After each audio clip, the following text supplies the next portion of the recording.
Yo, your work and play. Started at the bottom, now you're leading the way, and yay! But I'm having a fit. You kicked it at the top, and you're too legit to charge so little. Let's raise those rates. Whoa.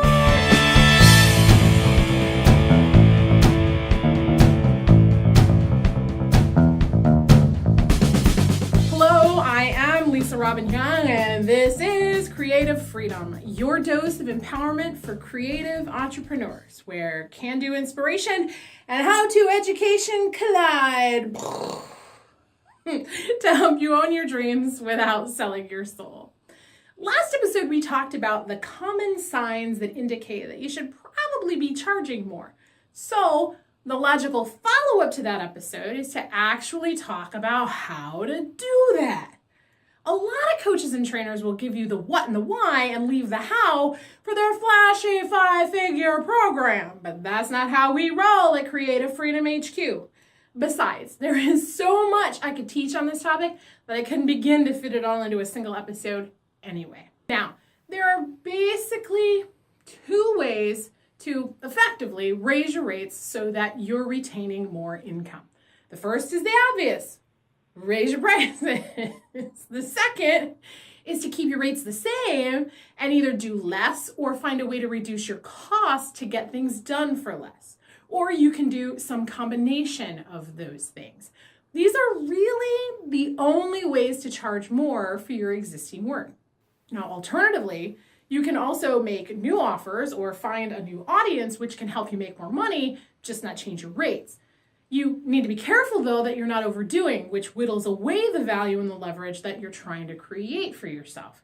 We're not going to look at new markets and new offers necessarily in this episode, though. We're focusing on how to make more from what you've already got going on. With that in mind, let's take a look at ways that you can raise your rates right now. Number one, just do it. Pick a product or an offer and mark it up. Don't explain it, don't justify it, just raise the dang price. Now, I know you might be feeling some angst around this, but remember, people who aren't already doing business with you have no idea what your prices currently are. They don't need an explanation. They just need clear pricing that makes sense to them. It doesn't matter what your prices were yesterday because they're here to buy from you today. So tell them the new rate and don't worry about the old price, even if you've got existing clients paying the old rate. Number two, if you're raising rates with existing clients, you do need to loop them in. So think about how you work with them and how you want to inform them about pricing changes. Now, there are a few options here.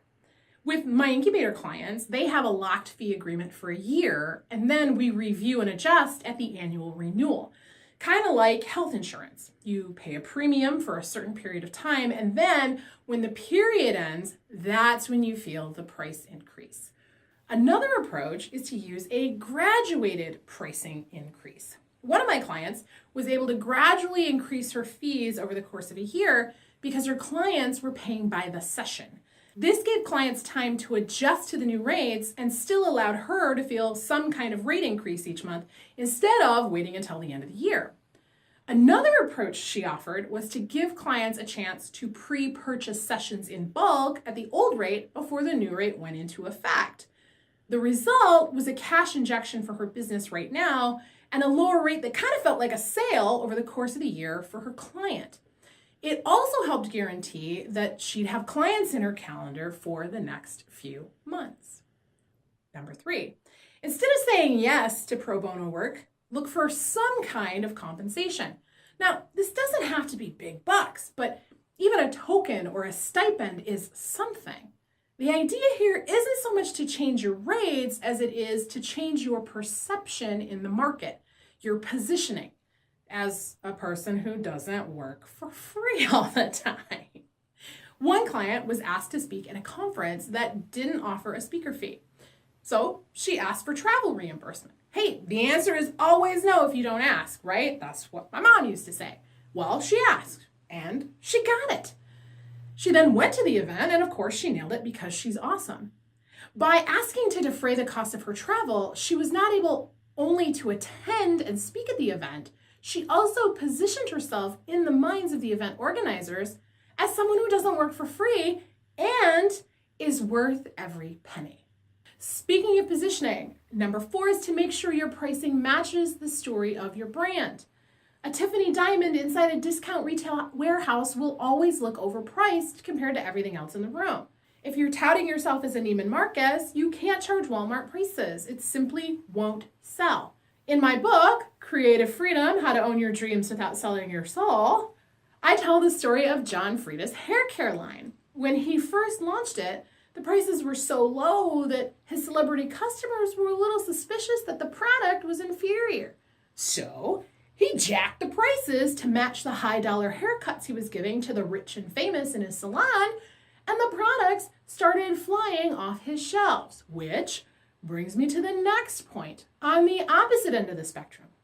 Remember when we talked about Moneyball last week? Well, if too many people are calling you a bargain, scale back on your offering or charge more. One coach I know did both.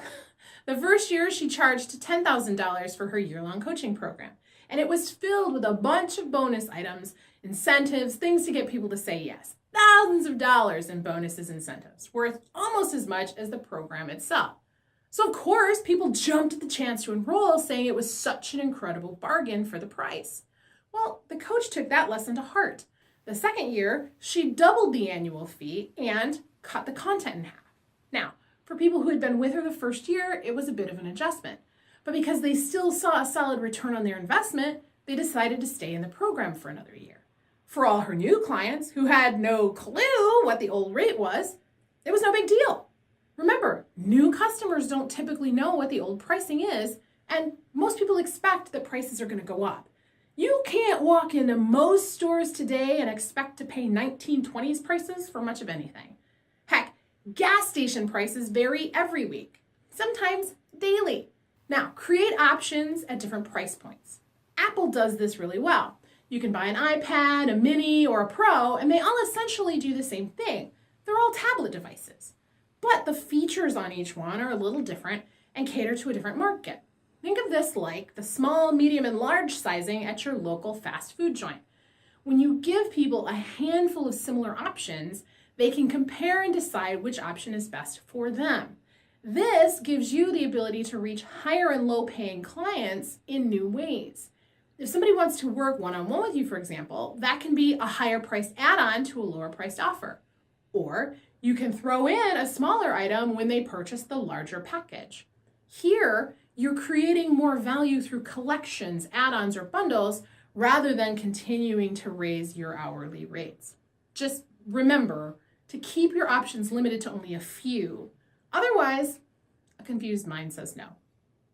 Lastly, and this is less about the action of adjusting your pricing and more about how to rewire your brain for the new pricing. Practice your sales conversations in a mirror, with an accountability partner, or just record and watch yourself.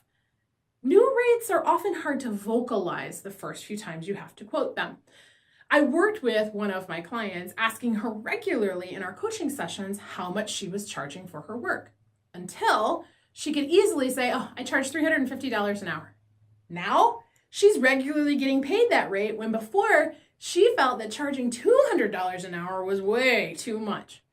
When we looked at what she was really offering and the amount of care that she was putting into her work, she quickly began to see that the value was there, she just wasn't confident in it. Confidence comes with practice. So practice. Then you too can have the swagger of our pal MC Hammer.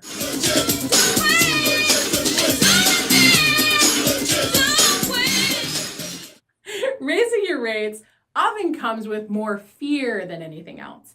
When you can quell the fear and just name your price, very often you'll find that your right audience will be happy to pay it.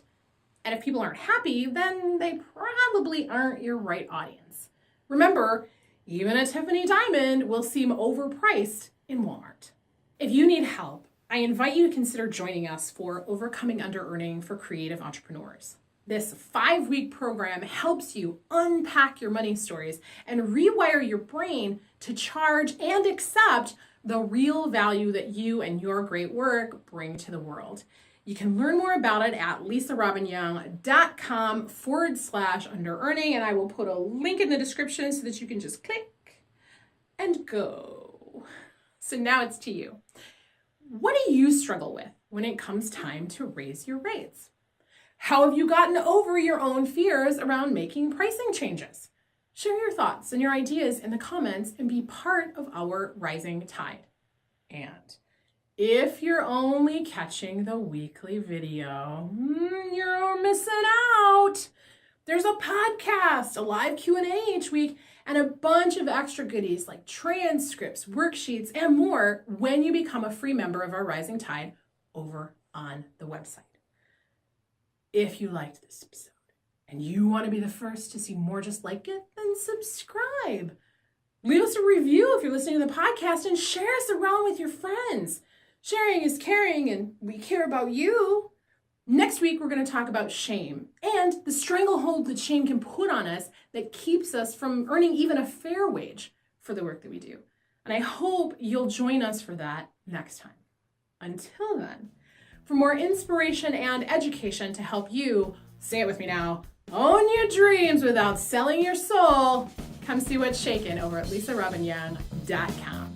You know you want to.